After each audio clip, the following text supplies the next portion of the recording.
30 juin 1960, le jour de l'indépendance. Le roi parle longuement des colons, de Léopold II. Il demande de penser à ces pionniers de l'émancipation africaine. Il demande surtout de ne rien changer, si on n'est pas sûr de faire mieux.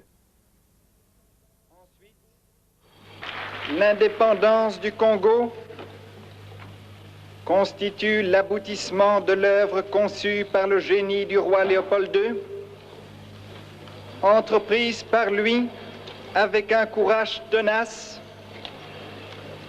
et continuée avec persévérance par la Belgique. Elle marque une heure décisive dans les destinées, non seulement du Congo lui-même, mais je n'hésite pas à l'affirmer, de l'Afrique tout entière. Le roi a parlé. Il a dit ce qu'il avait à dire. Puis, le président dit ce qu'il devait dire et remercie le roi. De l'autre côté de la tribune, quelqu'un fignole un discours non prévu au protocole. Il va dire ce qu'il ne faut pas dire.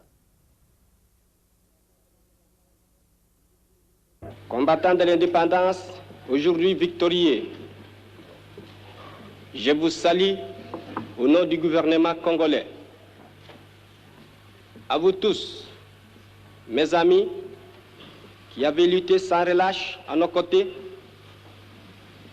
je vous demande de faire de ce 30 juillet 1960 une date illustre que vous garderez ineffaçablement gravée dans vos cœurs, une date dont vous enseignerez avec fierté la signification à vos enfants, pour que ceux-ci, à leur tour, fassent connaître à leurs fils et à leurs petits-fils l'histoire glorieuse de notre lutte pour la liberté.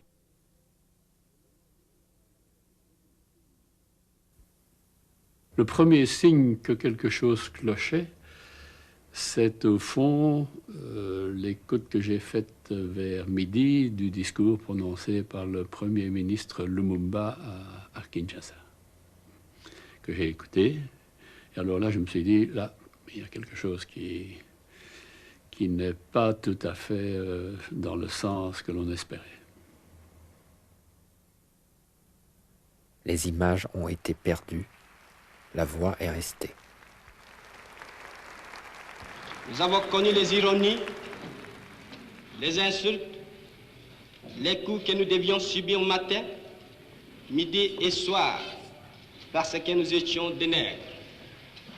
Qui oubliera qu'à un noir, on disait tu, non certes comme à un ami, mais parce que les vous honorables étaient réservés aux seuls blancs.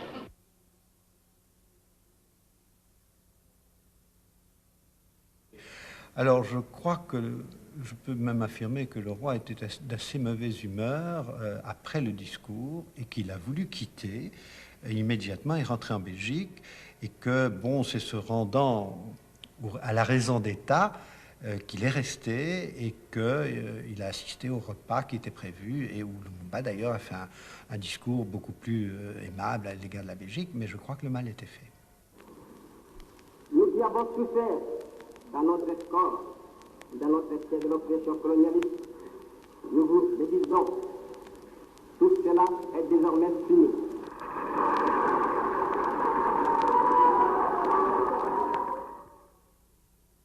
Pour moi, c'est un super excité qui n'est pas capable de faire une échelle de valeur entre ce qui est important, ce qui est le moins et ce qui n'est pas du tout. Juliana Lumumba, fille de Patrice Lumumba. Le contexte de l'époque faisait que quand on était vraiment un nationaliste et qui aimait son pays et que les mots d'ordre, bon, que tous les politiciens disaient indépendance, liberté, liberté économique, indépendance économique et tout ça, c'est qu'il y croyait vraiment. Et les gens se sont rendus compte que ce n'était pas uniquement des slogans électoraux ou bien pour avoir des voix, mais que c'était un homme. À partir d'un certain moment, on ne pouvait pas composer avec lui sur l'indépendance de son pays et sur certains principes qu'il a érigés. Et je pense que c'est pour cela qu'on a vu toute cette coalition, parce qu'il n'y avait pas que la presse, il y avait aussi l'Église, qui a été aussi très pugnace et très dure vis-à-vis de Patrice Lumumba aussi. Et même pour d'autres politiciens qui avaient aussi lancé des mêmes mots d'ordre, qui avaient dit aussi les mêmes choses, mais ils n'ont pas été attaqués de la même façon. On vous lâche au volant d'un bolide roulant à 200 km à l'heure, en sachant que vous n'avez jamais conduit de votre vie. On vous dit, allez-y, c'est votre tour. Dur apprentissage.